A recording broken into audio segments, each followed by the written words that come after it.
This is Real News Media TV, coverage you can trust. Please like, share, subscribe, and hit the notification bell. Select all for daily news updates.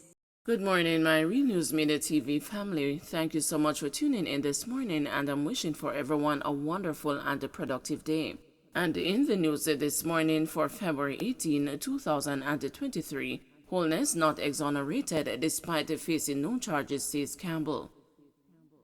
People's National Party General Secretary Dr. Dayton Campbell has suggested that the conflict of interest allegations against the Prime Minister Andrew Holness have not been put to rest despite the Director of Corruption Prosecution ruling that there be no charges against him. Speaking with the news on Friday afternoon, Dr. Campbell insisted the substantive allegations in the Integrity Commission's report remain. Even now that he has not been charged, he has not been exonerated, It is still there that the Prime Minister caused the company to sign documents after work has been done. What do you mean? Facilitate payment. That is still there in the report, The substance of things in the report that the Integrity Commission is saying today that they still stand behind the investigation. Those things are still there, But in some quarters, there seem to be some person's mind taking them to a point that he's been exonerated or the matter has been sanitized because there isn't sufficient evidence for a criminal charge. But it doesn't take away from the fact that the report is marked with cronyism and nepotism. It doesn't take away from that, The leader of opposition comes to say, based on this, I'm not asking for him to resign. I'm saying that he should take a leave of absence until this matter has been settled. The matter, and then called as well on the Director of Corruption Prosecution to expedite the matter so that it could be dealt with in a timely fashion. To me, I don't see what in that warrant any form of criticism, because those to me seem to be appropriate actions taken in a responsible way by a leader of opposition. Well, as I said, carried out his duty. NIA calls for Integrity Commission to address its handling of Holness probe. Corruption watchdog group National Integrity Action is calling for the Integrity Commission to urgently convene a press briefing to provide further clarity on its handling of a report referring allegations against the Prime Minister Andrew Holness to the Director of Corruption Prosecution. The NIA was responding to the Integrity Commission statement earlier yesterday, in which it sought to explain how it addressed the tabling of the report and the publishing of the ruling that no charges would be brought against the Prime Minister. The watchdog group said that the Commission's statement clarified certain issues, including the negative effect of the gag clause, which prohibited the simultaneous release of the Director of Corruption Prosecution's ruling and the report implicating the Prime Minister.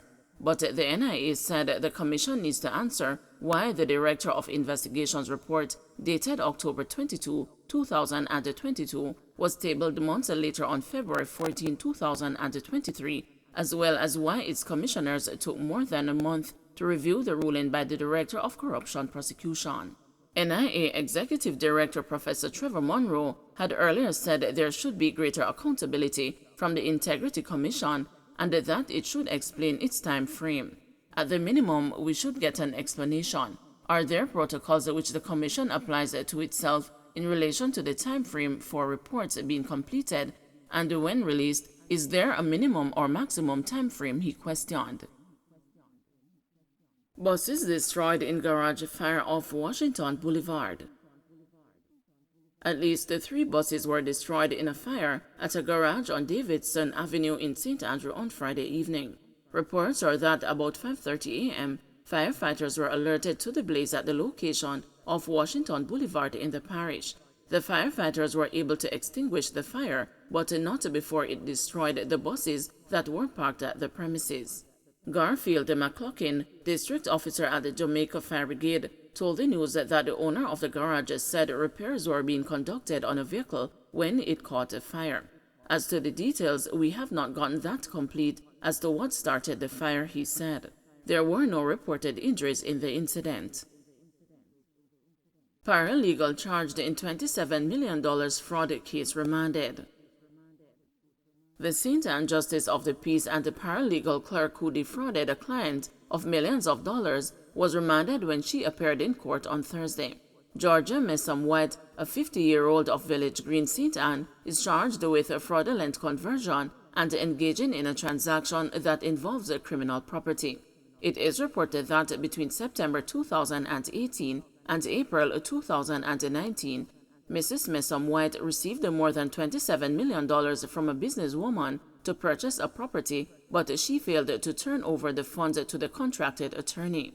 The police were alerted and an investigation launched, which led to her arrest. She is scheduled to return to court on March 2, when a bail application is expected to be made on her behalf.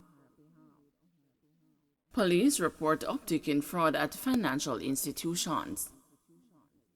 Senior Superintendent of Police Anthony McLaughlin, who heads the Counterterrorism and Organized Crime Division of the Jamaica Constabulary Force, bemoaned on Friday what he said was an increase in fraud at financial institutions since 2022. He, however, did not say how much has been defrauded from these financial institutions since last year. Neither did he give a figure for 2021. SSP McLaughlin was speaking at a press conference Friday morning to announce the arrest and the charge of Jean Ann Panton, a former employee of Stocks and Securities Limited, for fleecing billions of dollars from more than 30 clients. Sprint legend Usain Bolt is among the SSL clients who were robbed of money invested. He was fleeced of more than $12 million. The senior officer accused the financial institutions of leaving doors open that could make fraud easy. We have seen since the latter part of last year that there has been an uptick in fraud. We are appealing to business to look at their systems to ensure that they tighten the loopholes that some of these people are using to commit fraud, McLaughlin said.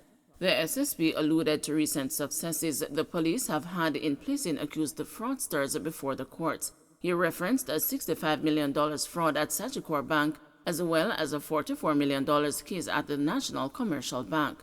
As it relates to the Sagicor matter, an additional person was charged and brought before the court. In total, 4 people were charged in that matter. For NCB, just 1 person was charged. The sum in this matter is approximately $44 million. Blacks charged for illegal gun.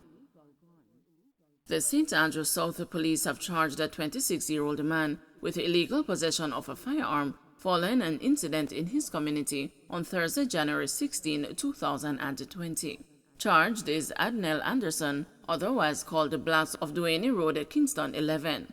Reports are that about 9:20 a.m., lawmen were on a joint police-military operation when a premises was searched, and a Smith & Wesson .38 revolver was found in a section of the ceiling. Anderson, who occupied the premises, ran from the location unseen the security forces. An investigation was launched and Anderson was apprehended on Thursday, January 26, and subsequently charged on Friday, February 17, following an interview. His court date has not been finalized. Don't forget to like, share, subscribe, and hit the notification bell. Select all for daily news updates.